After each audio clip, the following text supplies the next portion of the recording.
1. Our essential nature and its apparent failing.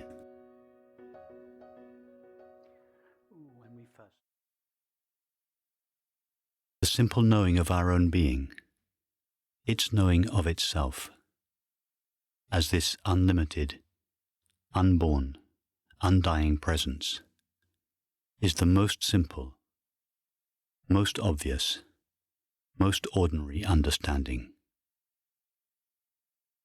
So obvious that it is, in almost all cases, overlooked or forgotten.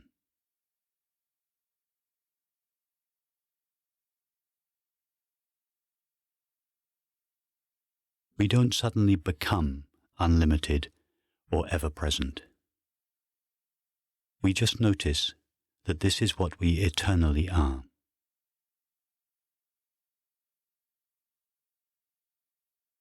We realize that we have been hypnotized by the prevailing attitudes of our culture into believing that our essential nature shares the limits and the destiny of the body-mind. The exotic name for this understanding is enlightenment or awakening. But due to the association of these words with extraordinary, colorful experiences in the body and the mind, this simple knowing of our own being, its simple knowing of itself, has been mistaken for an extraordinary experience in the body-mind, a kind of super experience, the ultimate experience in the body-mind. We believe that if we meditate for long enough, or practice hard enough, we may eventually have the experience of enlightenment. And as a result, we go off and undertake all kinds of practices, hoping that if we're sincere enough, devoted enough, we go to our teacher or to India often enough, we sit on our mat for long enough, whatever it is that we do, we will eventually get this extraordinary experience called enlightenment. However, enlightenment is not an experience. Awakening is not an experience in the mind or the body. It is the simple knowing of our own being as it is. It is the recognition of our ever-present and unlimited nature.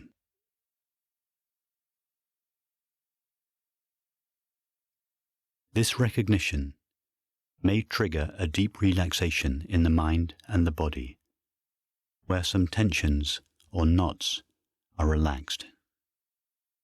And this relaxation may send waves of energy temporarily pulsing through the body and the mind. That may feel wonderful for a few minutes, a few hours, or a few weeks. But that is just a temporary side effect and is usually mistaken for enlightenment. Enlightenment itself is colorless. It is transparent. It doesn't appear in the mind. It cannot be noticed by the mind. What can be noticed by the mind are these extraordinary, colorful events. Books can be written about things like that. And then we read such books about these extraordinary events and think, that never happened to me. Therefore, I have to venture out again into the future, seeking this kind of experience. But that is a misunderstanding. Awakening or enlightenment is not an experience. It doesn't appear in the body-mind. In fact, in some cases, the effect on the body-mind is almost imperceptible to begin with.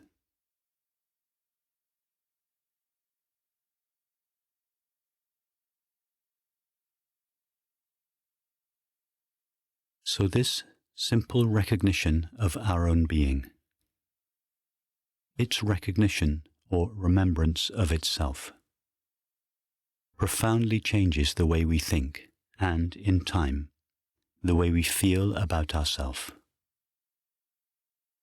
It liberates us, truly liberates us from the belief and feeling that what we are is a cluster of thoughts, feelings, and sensations.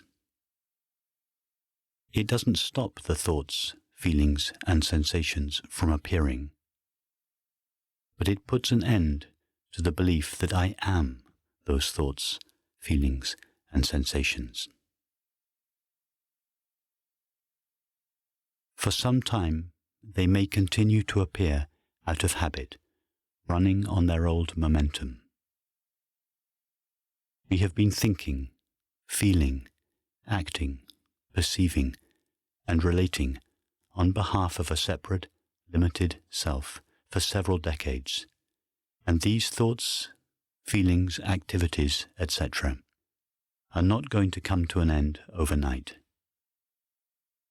They carry on, but no longer fueled by the belief that they refer to something that is true or real.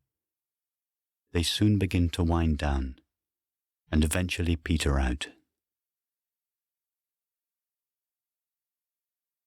In their place, we begin to think, feel, act, perceive, and relate on behalf of the self that we now know and feel ourselves to be. We no longer do so on behalf of a separate, limited, imaginary self, a self that is made out of a mind and a body. And in time, this new understanding begins to pervade all realms of our life. Not just the way we think, but the way we feel. And not just the way we feel, but the way we perceive the world, the way we sense the body, and the way we relate with others. It transforms experience from the inside out.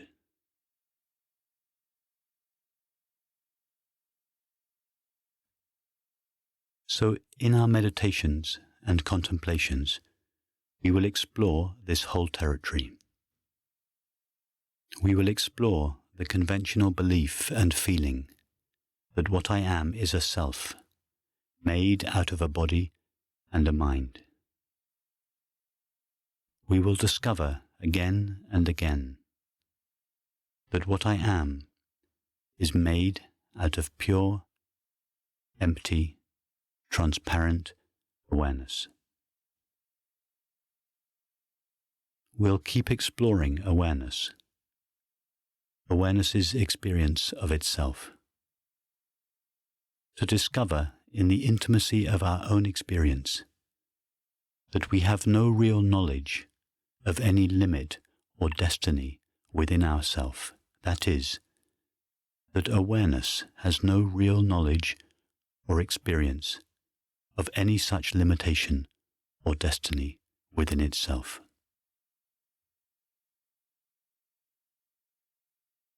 We will explore how this experiential understanding has an impact on the way we feel the body, the way we relate with one another, and the way we perceive the world. However, so-called enlightenment, this transparent non-event called enlightenment, is just a halfway stage. There is a never-ending process after so-called awakening, in which the body, the mind, and the world are gradually colonized by this experiential understanding. They are progressively saturated in, or transfigured by, the light of awareness. That is a never-ending process. We can never say it has come to an end. The separate self comes to an end, or rather, the imaginary separate self comes to an end. But the deepening of this understanding in our lives, the colonization of the entire realm of experience with this new understanding, never comes to an end. It goes on and on, deepening forever.